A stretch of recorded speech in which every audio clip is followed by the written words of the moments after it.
South ఇండియాలోనే biggest sorry store మన Varahi silks మన విజయవాడ ఎంజీ రోడ్ లో డిసెంబర్ 4వ తారీఖున ఘన ప్రారంభం. మధుర మధుర బింబే మంజులం మందహాసే శిశిరమృత వాక్యే శీతలం దృష్టిపాతే విపుల మరుణ నేత్రే విస్తృతం వేణునాదే మరకతమణి నీలం బాలమాలోకయేను. భాగవత కథాసుతకి స్వాగతం. బలరామకృష్ణులు ఇద్దరూ పెద్దవాళ్ళు అవుతున్నారు. ఋతువులు గడుస్తున్నాయి, నెలలు గడుస్తున్నాయి, సంవత్సరాలు గడుస్తున్నాయి, మెల్లిగా పెద్దవాళ్ళు అవుతున్నారు. అయితే ఆ సంవత్సరం వీళ్ళు కొంత పెద్దవాళ్ళు అయిన తర్వాత పిల్లలు చూడ్డానికి పెద్దవాళ్ళుగా మగపిల్లల లక్షణం, చిన్నపిల్లల లక్షణం పోయి మగపిల్లల లక్షణం కనపడేంత ఎత్తుగా కనిపిస్తున్నారట. ఆ కాలంలో మార్గశిర మాసంలో గోపకన్యలు నెల రోజుల పాటు కాత్యాయని వ్రతం చేసుకుంటారు. ఇప్పుడు మనం చేస్తున్నదే తిరుప్పావై కూడా కాత్యాయని వ్రతం లాంటిదే. కృష్ణుని భర్తగా కావాలని ఆండాళ్ తల్లి చేసిన కాత్యాయని వ్రతమే. ఆమె ఈ గోపికలు చేసిన కాత్యాయని వ్రతాన్నే అనుసరించిందని చెప్పబడింది. అయితే వీళ్ళు ఏం చేసేవాళ్ళు, ప్రతిరోజు ఉదయానికే సూర్యోదయానికి ముందే నిద్రలేచి ఒకళ్ళనొకడు పేర్లతో పిలుచుకునేవాళ్ళు. లేచావా, ఇంకా వెళ్దాం వెళ్దాం రా అని పాటలు పాడుతూ ఇంకా నిద్రపోతున్న స్నేహితురాళ్ళని మేల్కొలుపుతూ బయలుదేరుతారు. తర్వాత ఒకళ్ళ చేతులు ఒకళ్ళు పట్టుకుని పాటలు పాడుకుంటూ యమునా తీరానికి వెళ్తారు. అక్కడ స్నానం చేసి ఇసుక మట్టి కలిపి కాత్యాయని దేవి విగ్రహాన్ని తయారు చేస్తారు. ఆ విగ్రహానికి పూలమాలలు వేసి గంధ పుష్పాక్షతలతోనూ లేత చిగుళ్లతోనూ పూజలు చేసి తర్వాత పళ్ళు నైవేద్యం పెడతారు. పూజ చేసేటప్పుడు అందరిది ఒకటే జపమాట, మొత్తం చేసే వాళ్ళందరిది. ఏమంటున్నారు, తల్లి కాత్యాయని, నువ్వు సమస్త శుభాలకి నిలయమైన దానివి, మానవులు దాటడం శక్యం కాని మహామాయవి, మహాయోగివి, సర్వేశ్వరివి. ఒకటే జపం, ఈ పూజ, ఇది ధ్యానం. అక్కడి నుంచి అందరి మనసులోనూ ఒకటే కోరికట. అదేమిటి, నీకు మరల మరల నమస్కరిస్తాను తల్లి, నందగోపుడి కుమారుడైన కృష్ణుడు నాకు భర్త అయ్యేలాగా అనుగ్రహించు. ఉన్న గోపికలందరూ కృష్ణుడే భర్తగా కావాలని కోరుకుంటున్నారు. అది కూడా వీళ్ళు కోరేది ఒక్కావిడ్నే, అమ్మవారినే ఈ కోరిక కోరుతున్నారు. ఇలా ప్రార్థిస్తూ గోపకన్యలు శ్రద్ధాభక్తులతోటి కాత్యాయని వ్రతం ఆచరించారు. ఇంకొక 4-5 రోజుల్లో నెల రోజుల వ్రతం పూర్తవబోతోంది. అంటే ధనుర్మాసం చివరికి వచ్చేసిందనమాట. మార్గశిర మాసం చివరికి వచ్చింది అనుకుందాం పోని. వారు పాటిస్తున్న వ్రత విధానం కూడా సర్వాంతర్యామికి తెలిసింది. వాళ్ళు చేస్తున్న పొరపాట్లు సరిదిద్ది వాళ్ళకి వ్రత ఫలితం దక్కేలా చేయాలనుకున్నాడు. కృష్ణుడికి తెలుసు వీళ్ళు దేనికోసం వ్రతం చేస్తున్నారు అనేది. ఆయన ఏమనుకున్నాడంటే, వీళ్ళు చేసే చిన్న చిన్న తప్పులు తెలుసు ఆయనకి. అలాగే ఏం చేశారట, ఒకరోజు వాళ్ళు రోజులాగానే వస్త్రాలు గట్టి మీద వదిలిపెట్టి నదిలోకి దిగారు. కృష్ణుడికి వ్రతము తెలుసు, వీళ్ళు ఎందుకు చేస్తున్నారో తెలుసు. ఇప్పుడు వీళ్ళని దిద్దాలి. ఎలాగా, శ్రీకృష్ణుడు ఏం చేశాడట, స్నేహితులతో కలిసి చీకటితోనే లేచి నది ఒడ్డుకు వెళ్ళాడు. స్నేహితుల్ని దూరంగా నిలబెట్టాడు. గుట్టగా పోసిన గోపికల వస్త్రాలన్నీ చుట్టబెట్టి మూటగా కట్టి పక్కనే ఉన్న చెట్టు ఎక్కాడు. అక్కడి నుంచి ఆ కన్యల్ని ఇలా పిలిచాడట, ఓ కన్యలారా, మీరు వస్త్రాలు గట్టును వదిలి నదిలోకి దిగారు, మీ వస్త్రాలన్నీ ఇప్పుడు నా దగ్గర ఉన్నాయి, ఈ చెట్టు కిందకి వచ్చి మీ వస్త్రాలు తీసుకోండి అని పిలిచాడు. పిలిచేసరికల పైగా ఏమంటున్నాడు, ఒక్కొక్కరు వచ్చి కానీ అందరూ వచ్చి కానీ మీ వస్త్రాలు తీసుకోండి, ఈ చెట్టు దాకా వచ్చిన వాళ్ళకే వస్త్రాలు ఇస్తాను, ఇక్కడ దాకా వస్తాయి, మిమ్మల్ని నేనేమి అల్లరి పెట్టను, మాట తప్పను, కానీ చెట్టు దాకా రావాల్సిందే. గట్టు మీద యువతలికి ఉంది చెట్టు అంటే నీళ్ళల్లో నుంచి లేచి గట్టెక్కాలి, అదే లెక్క అనమాట. అక్కడి నుంచి శ్రీకృష్ణుడి కొంటెతనం చూసి గోపికలు నవ్వుకున్నారు, కానీ ఎవ్వరూ నీళ్ళల్లో నుంచి బయటికి రాలా. మార్గశిర మాసం తెల్లవారుజామున చలి తీవ్రంగా ఉంటుంది. కొన్ని చోట్లయితే పొగమంచుతోటి మొహాలు కూడా కనపడవు, అంత మంచుగా ఉంటుంది మార్గశీర్షంలో. తర్వాత కంఠం దాకా మునిగి ఉన్నారు, మెడ లోతు దాకా నుంచుని ఉన్నారు. అందులో కొంతసేపటికి ఇంకాసేపు గడిచేసరి కల ఏదో గబాబా కాస్త నీళ్ళల్లో మునిగినప్పుడు బాగుంటుంది, వెచ్చగా నదీ స్నానం చాలా హాయిగా ఉంటుంది. కానీ క్రమంగా గాలి వీస్తూ ఉంటే చలి తెలుస్తూ ఉంటుంది. ఎక్కువసేపు ఉండరు, స్నానం చేసి 2-3 మునుగులు మునిగి కృష్ణ గోవింద దామోదర అనుకుని బయటకు వచ్చేస్తారు. ఆ బయటకు వచ్చే అవకాశం లోపలే ఈయన తయారైపోయాడు ఇక్కడ పెద్ద మనిషి. అక్కడి నుంచి ఏమన్నారు, అందరూ ఆలోచించుకుని ఓ పక్కన చల్లేసేస్తుందని, నాయన కృష్ణ, నీ తండ్రి నందగోపుడు మన గోకులానికి రాజు, బాధ్యత గలవాడు, 10 మంది నమస్కరించే పూజ్యుడు, అతని కొడుకువైన నీకు ఈ ప్రవర్తన పనికిరాదు, నువ్వు ఇలా చేయకూడదు. మేము దేవతా పూజ కోసం నదిలోకి దిగాం, స్నానం చేసి పూజ చేసుకోవాలి, మరి చలికి వణికిపోతున్నాం, మా వస్త్రాలు మాకు ఇచ్చి అంటే గట్టు మీద పెట్టి నువ్వు వెళ్ళిపో, మేము తర్వాత వస్త్రాలు ధరించి పూజ చేసుకోవాలని చెప్పారు. చెప్పేసరికి అలా పైగా ఇంకా అంటున్నారు, మేము నీ దాసీలో, నువ్వు ఎలా చెప్తే అలా చేస్తాం, వస్త్రాలు మాత్రం ఇచ్చేయి ముందు మరి రాజుగారి అబ్బాయికి రాజ్యంలో ఉన్న వాళ్ళందరూ దాసులే, ఎంతో కొంత, బాగా కాకపోతే కొంత అయినాను. కాబట్టి నువ్వు ముందు వస్త్రాలు అక్కడ పెట్టు, నువ్వు ఏది చెప్తే అది చేస్తాం, బట్టలు మాత్రం ఇచ్చేసేయమన్నారు. కృష్ణుడు పట్టిన పట్టు వదలలేదు. వదలక ఏమన్నాడంటే, నేను అసత్యం చెప్పను, మీరు అసత్యం చెప్పద్దు. ఇప్పుడు మీరు నాకు దాసీలమని చెప్పారు, మీరు అదే నిజమైతే నేను చెప్పినట్టు చేయాలి కదా. తర్వాత ఎప్పుడో చేయడం కాదు, ఇప్పుడే, నేను ఇప్పుడు ఏం చెప్తున్నాను, నదిలోంచి వచ్చేయండి బయటికి, చెట్టు దాకా రండి, అప్పుడు బట్టలు ఇస్తాను అన్నాడు. అనేసరికల్లా ఈ చెట్టు కిందకి వచ్చి తీసుకోండి అని చెప్పేస్తున్నాడు. ఈ కన్యలు చేసేది ఏమీ లేదు, ఎంతసేపో బతిమలాడారు, అడిగారు, బతిమలాడారు. ఏం బతిమలాడినా నవ్వుతాడు, మాట్లాడతాడు, కానీ ఒప్పుకోడు, అవతలకి వెళ్ళడు, ఆ బట్టలు వీళ్ళ వైపుకి పడేయడు. తను లేచి అక్కడి నుంచి వెళ్ళటం లేదు. ఇక బతిమాలి బతిమాలి, నీ మీ నాన్నకి చెప్తావు, మీ అమ్మకి చెప్తావు, అందరికీ చెప్పేస్తావు నీ సంగతి అన్నారు. అయినా సరే భయం లేదు అబ్బాయికి, కొంచెం కూడా భయపట్టలేదు, భయం లేదు. పైగా మీరు వస్తే ఇస్తానన్న పట్టుదల మీదే ఉండిపోయాడు. ఇక ఏమీ చెయ్యలేకపోయారు, బతిమాలి బతిమాలి. పైగా సూర్యోదయం అయితే మరీ కష్టం, అందరూ వచ్చేస్తారు, ఊళ్ళో జనం కూడాను. ఆ లోపల వచ్చి పూజ చేసుకోవాలి. సూర్యోదయం కాకుండా పూజకి మొదలు పెట్టాలి. సూర్యోదయం తర్వాత కూడా పూజ చేసుకోవచ్చు, మొదలెట్టాల్సింది సూర్యోదయం కాకముందు. ఇక ఎంతసేపు నీళ్ళల్లోనే ఉంటే ఈ వ్యవహారం ఎట్లా పోసుకుతుంది? సరే ఏం చేశారు, చేసేది ఏం లేక 2 చేతులతోటి సాధ్యమైనంత శరీరాన్ని కప్పుకుని నీళ్ళల్లో నుంచి బయటకు వచ్చారు. నీటిలో ఉన్నప్పుడు తెలియని చలి బయటకు వచ్చాక బాగా తెలుస్తుంది. తడి వంటి మీద గాలి తగిలేసరికి వణుకు పుట్టిపోతుంది, వణికిపోతున్నారు. కృష్ణుడు ఏమన్నాడంటే, మీరు దృఢ నిష్ఠతోటి కాత్యాయని వ్రతం చేస్తున్నారు, అయినా కూడా ఏం చేశారు, పుణ్యక్షేత్రం, నదీ తీరం పుణ్యక్షేత్రం, వివస్త్రలుగా నీళ్ళల్లోకి దిగారు. ఇది జలదేవతల పట్ల చాలా తీవ్రమైన అపచారం. దేవతలకి అపచారం, వివస్త్రలుగా స్నానం చేయకూడదు.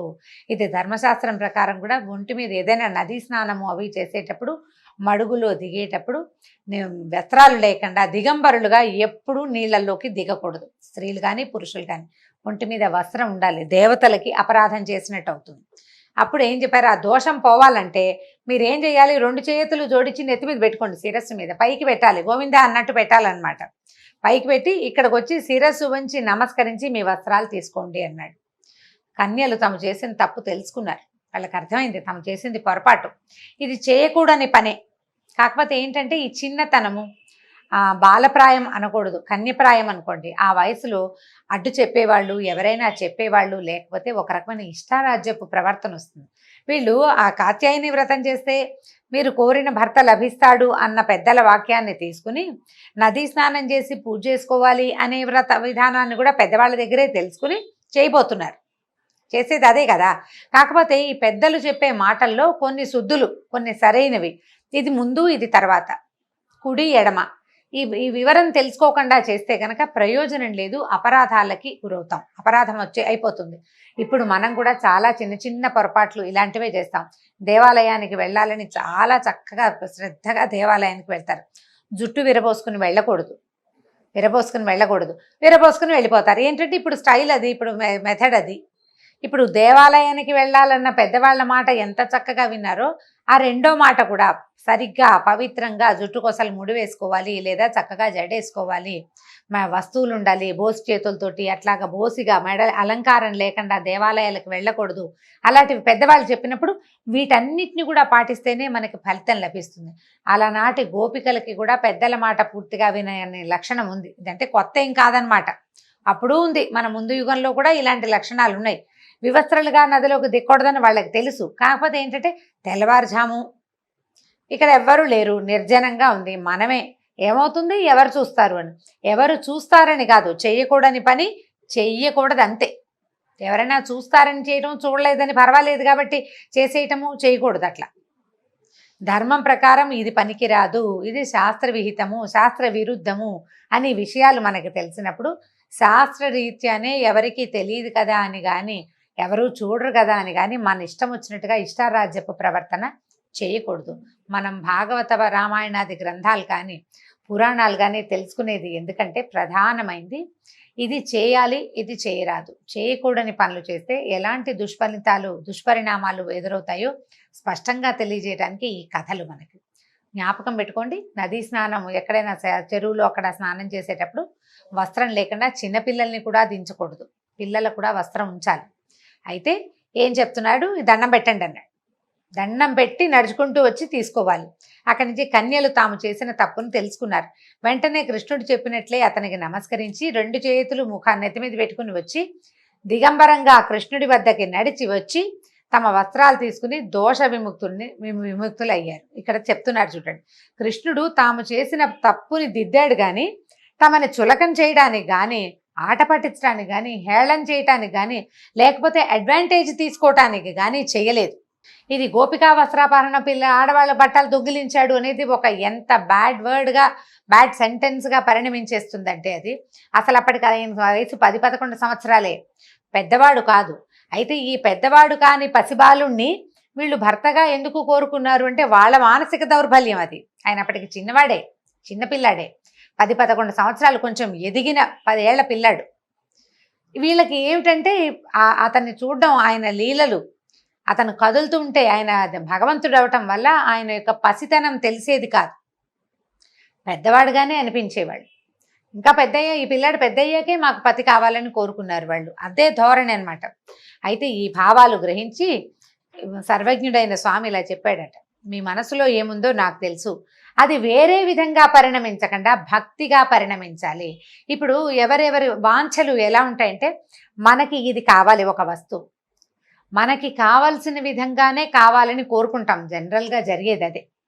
అయితే భగవంతుడు ఏం చెప్తాడంటే, ఇక్కడ భగవంతుడు వీళ్ళకి ఒక 10-11 సంవత్సరాల మగపిల్లవాడి రూపంలో కనపడుతున్నాడు. కన్యలకి అతను కావాలంటే ఏమనుకుంటారు, వాళ్ళ మనసుకి, వాళ్ళ వయసుకి, వాళ్ళ ఉద్దేశానికి నేను స్త్రీని, ఈ పురుషుడు నాకు కావాలి, వీడు భర్తగా కావాలని కోరుకుంటున్నారు. ఇప్పుడు ఇలా ఎందుకు కోరుకుంటారు, ఎందుకు చేస్తారంటే వాళ్ళ కర్మానుభవాన్ని బట్టే వాంఛలు, ఆలోచనలు ఏర్పడతాయి. స్త్రీ సహజమైన వాంఛ ఏంటంటే ఒక 14-15 సంవత్సరాల పిల్ల, ఇప్పుడు ఈ కాలం అంటే కొంచెం పెద్దవాళ్ళు అయితే కానీ ఊహలు రావనుకోండి, అప్పుడైతే ఈ పిల్లలు పెద్దవాళ్ళు అయ్యారు అంటే వాళ్ళకి తమకు భర్తని ఎన్నుకునే ఆలోచనలోనే ఉండేవారు.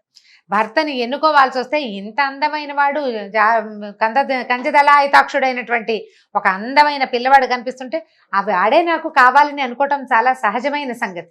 అయితే ఎవరో ఒకళ్ళు కాకుండా ఉన్న వాళ్ళందరూ, మొత్తం గోపికలందరూ కూడా అదే ధ్యాసలో ఉన్నారు. కన్యలే కాకుండా తర్వాత పిల్లల తల్లులకి కూడా ఈ బాలుడే కావాలన్న ఊహ వచ్చింది. అతన్ని బాలుడిగా వాళ్ళు తెలుసుకోవటం లేదు, అనుకోవటం లేదు, జగన్నాథుడుగా తెలుసుకోవటం లేదు, నాథుడుగా కావాలని మాత్రమే తెలుసుకుంటున్నారు. వాళ్ళ తాలూకు మానసిక పరిస్థితి ఆ రకంగా ఉంది కాబట్టే అలాంటి ఊహలు ఏర్పడ్డాయి వాళ్ళకి. ఈ గోపికా వస్త్రాపహరణం కానీ, గోపికా గీతలు కానీ ఏవి ఎన్నదగిన విషయాలు కావండి. ఇవన్నీ భగవంతుడి వైపుకి తీసుకెళ్లే మార్గాలు. మనసు భగవంతుడిని కోరుకుంటుందంటే మన వయసులో మామూలు సాధారణ వ్యక్తులకి రకరకాలు ఉంటాయి. మా పిల్లలకి చదువు, మా భర్తకి వ్యాపారాభివృద్ధి, మా అమ్మకి ఆరోగ్యం, ఎన్ని ఉంటాయండి మనకి కోరికలు. పిల్లలు చదువుకుని బుద్ధిమంతులై బ్రహ్మాండంగా ఉండి బాగా చదివేసుకుని బోల్డెన్ ర్యాంకులు వచ్చేసి, ఆ తర్వాత సీట్లు వచ్చి, ఆ పైన ఉద్యోగాలు వచ్చి, ఏ అమెరికావో ఆస్ట్రేలియావో వెళ్ళిపోయే అవకాశం వచ్చి, పిల్లలు బాగా సంపాదించుకుని ఎంత ఊహ చేస్తాం మనం కదా. అవన్నీ ఇస్తాడు ఆ దేవుడు, వరుసగా ఇస్తాడు. ఇప్పుడు మన వాంఛ ఏమిటి, మనకు తెలిసిన ఊహ నుంచి మనం ఆలోచిస్తాం. మనకు కూడా 1,00,000 ఉంటాయి, ఎన్నో కోరికలు ఉంటాయి భగవంతుడి మీద. మన కోరికలన్నీ లిస్టు చదివి చెప్పుకుంటాం. నువ్వు చదివినా చదవకపోయినా జరగాల్సింది జరక్క మాందు, ఎలాగూ జరుగుతుంది. ఇవాళ రోజున 5వ క్లాసులో ఉన్న పిల్లాడు 10 ఏళ్ల తర్వాత ఏ క్లాసులో ఉంటాడంటే లెక్క చెప్తాం, కానీ మనకు పరిస్థితి తెలీదు. దాని మీద మంచి ఆలోచన పెట్టుకుని అట్లా కావాలి, నా పిల్లాడు ఇంత బాగా పైకి వెళ్ళాలి, లేదా నా కూతురు ఇట్లా చక్కగా మంచి వరుడు రావాలి, లేకపోతే నా కూతురే డాక్టర్ అయిపోవాలి, లేదా కలెక్టర్ అయిపోవాలి, బోలెడని ఊహించుకుంటాం. ఊహకేముంది, ఇవాళ 5వ క్లాసులో ఉన్న చిట్టి పిల్ల, 2 జళ్ళు వేసుకున్న చిట్టి పాపాయి రేపొద్దున కలెక్టర్ అయిపోవాలన్న ఊహ మనం చేయటం లేదు.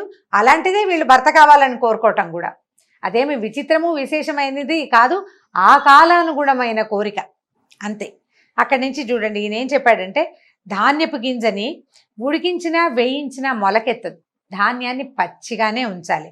అది అలాగే భగవంతుణ్ణి మనసులో నిలుపుకున్న వాళ్ళు అతనితోటి సంసార భోగాన్ని అనుభవించాలని కోరుకోకూడదు. ఇతన్ని భగవంతుడుగా తెలుసుకోకపోవటం వల్ల, భగవంతుడని తెలియకపోవటం వల్ల అతని దగ్గరున్న లీలల్ని చూసి వీళ్ళు మోహపడుతున్నారు. కానీ ఈ లీలలు చూపించేవాడు సాక్షాత్తు పరంధాముడని, మనని సృష్టించినవాడు, మనని బతికించేవాడు, రేపొద్దున మనని లయించేవాడు కూడా ఇతడేనని తెలుసుకోకపోవటం వల్ల వీళ్ళు ఇలాంటి ఆలోచన చేస్తున్నారు. అందుకని కృష్ణుడు ఏం చెప్పాడంటే, అమ్మా ఇవి నన్ను మనసులో నిలుపుకున్న వాళ్ళకి వేరే ధ్యాస ఉండదు, ఇతర ధ్యాసలు ఉన్న వాళ్ళకి నేనే భగవంతుడిని తెలియలేదని అర్థం. కాబట్టి మీ వ్రతం ఫలించింది. మీ మనసులో ఉన్న భావనలని నేను పోగొడతాను, కామనలని కోరికలని నేను పోగొడతానని చెప్పాడు. మీరు గోకులానికి తిరిగి వెళ్ళిపోండి అని ఈ గోపకన్యల్ని పూజ చేసుకున్నాక ఇంటికి వెళ్ళిపోమని చెప్పాడు. ఈ గోపికలు కృష్ణుడి పాదాలని ధ్యానిస్తూ వెళ్ళిపోయారట. దీంతో భాగవత్ కథా సుధ ఇవాళకి సమాప్తం. రేపు ఇంకో కథతోటి కలుసుకుందాం. నమస్కారం.